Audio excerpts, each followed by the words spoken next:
I never believed in family curses.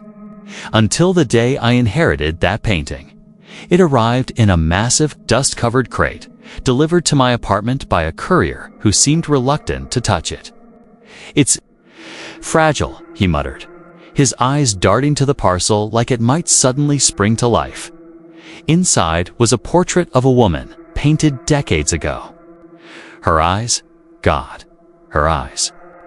They were impossibly realistic, deep brown, almost amber, and they seemed to follow me as I moved around the room. The frame was ornate, carved with curling vines and flowers, almost Victorian in its intricacy.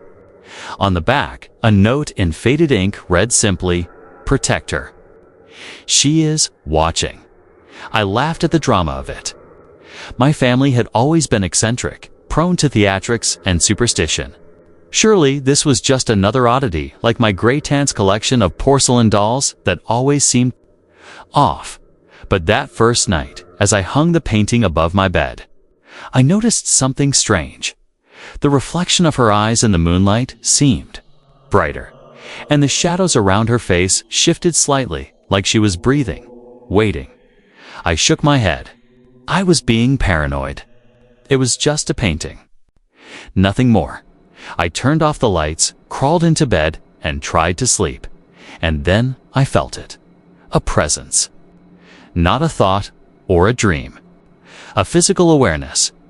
Someone or something was standing near my bedside. I opened my eyes. The room was dark, silent. My heart pounded. Then I caught movement barely perceptible. But there, the portrait. Her eyes had shifted. They weren't on me from the wall. They were looking down at me. I bolted upright. My room was empty, the painting hanging innocently on the wall. I laughed nervously, muttering to myself, "It's just a trick of the light. It's just a trick." But sleep didn't come that night, and when morning arrived, I noticed something worse. The painting had moved, not from the wall. But the figure inside her hand, faintly, almost imperceptibly, was slightly extended. I froze. Couldn't be. I touched the canvas. Nothing. The air felt colder around it. I tried to convince myself that exhaustion, stress, maybe even caffeine, anything was making me see things. But deep down, I knew. Something about this painting wasn't right, and that was just the beginning. I moved the painting to another wall. Thinking distance would calm the sensation. It didn't. That night, I dreamt of her, not the calm, painted woman, but a living, breathing figure. She was standing at the foot of my bed, her eyes shining with that same unsettling intensity. She whispered something, but I couldn't understand the words. Just a hiss, like wind through cracks in an old house. I woke up in a cold sweat. The room pitch black dot. Then I heard a soft step on the hardwood floor. I froze. My heartbeat thundered in my ears. 1 step. 2 steps. Closer. I grabbed my phone and flicked on the light. Nothing but the painting. Now she was smiling, not the polite, painted smile of a portrait. A real smile. I backed away, and I noticed something else. The shadow of her hand now extended beyond the frame. Faint but unmistakable, touching the wall. I knew then she was moving. When I wasn't looking, and when I was looking, she knew. The next day. I started researching. I found records of the woman in the painting, Eleanor Blackwood, a relative from the 1800s, rumored to have dabbled in occult rituals. Stories said she'd vanished without a trace, but her paintings were said to hold something. I ignored the creeping feeling in my chest. Old family myths, superstitions, until I found an old journal in the crate with the painting. The handwriting was beautiful, meticulous. But the content, horrifying. I have trapped her gaze for eternity. She watches all who sleep beneath her. But if the chain breaks, she will step out. I stared at the words. Step out. And I thought I'd imagined the feeling that night. I hadn't. Because that evening, As I prepared dinner, I caught a glimpse of the room behind me in the reflection of the kitchen window. She was there, just inside the doorway, watching, waiting. I spun around. The doorway was empty. I turned back to the reflection. She was closer. Her hand reached out, touching the doorframe. Panic clawed at my throat. I had to get rid of it. I had to destroy the painting. I grabbed a hammer, raised it above the canvas, and froze. Her eyes pleaded. Not malicious, just. Sad, staggered back. Something deep and wrong stirred inside me. Destroying it felt like betrayal, and yet leaving it was terrifying. Asterisk, I couldn't sleep that night. Not a wink. Every time I closed my eyes, I felt her gaze piercing through the darkness. Then it happened. A noise. A whisper. A creak in the floorboards. I sat up.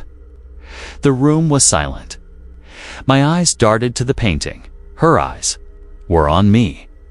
But something was different. Her lips moved, slowly, whispering words I couldn't understand. I swallowed hard.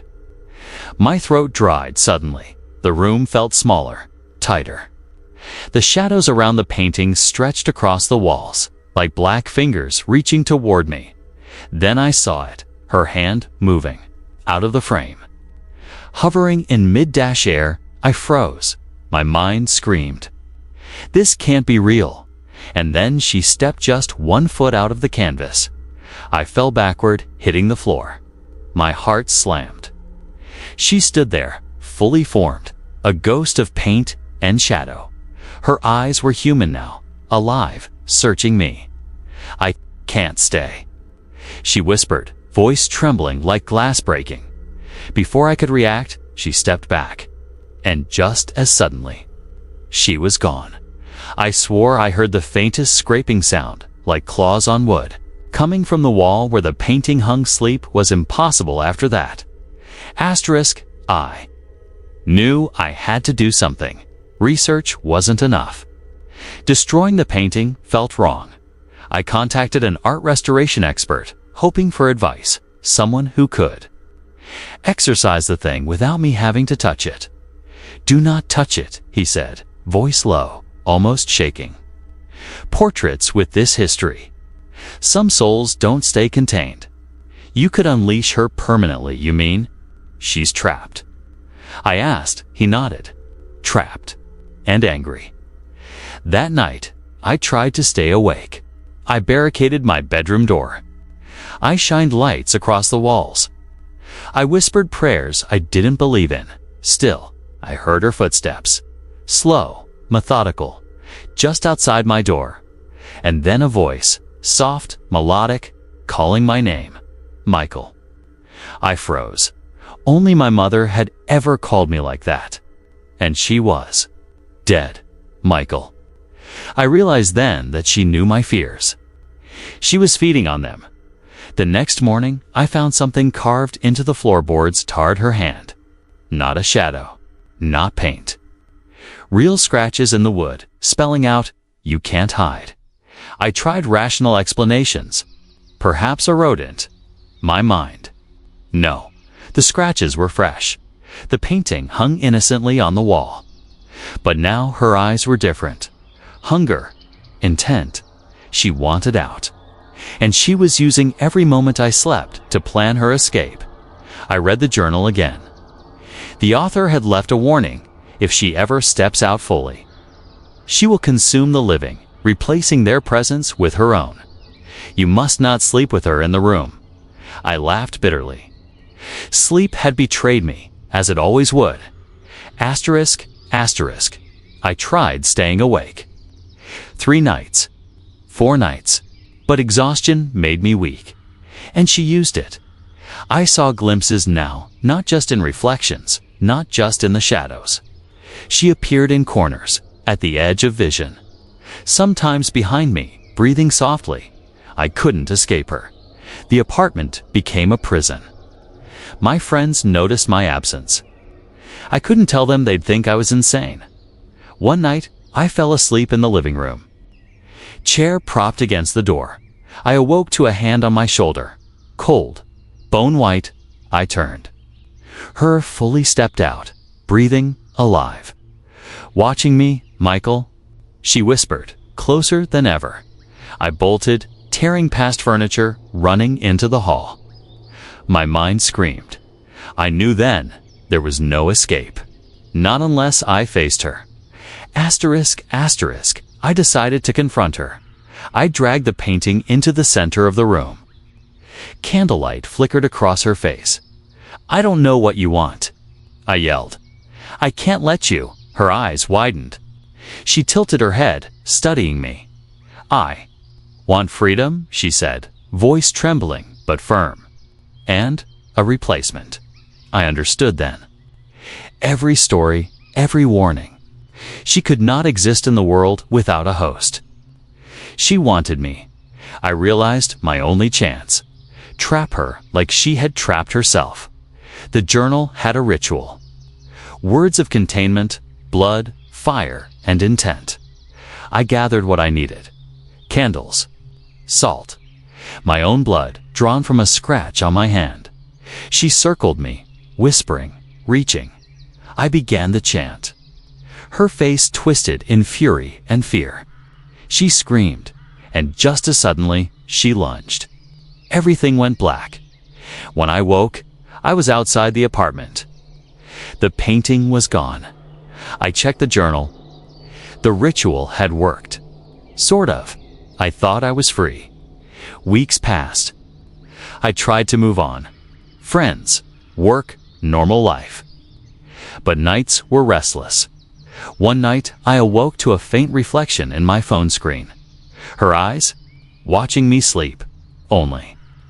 This time, the reflection wasn't in a painting. It was in me. I had become the host. And somewhere, in the shadows, the original Eleanor Blackwood smiled. I live with it now.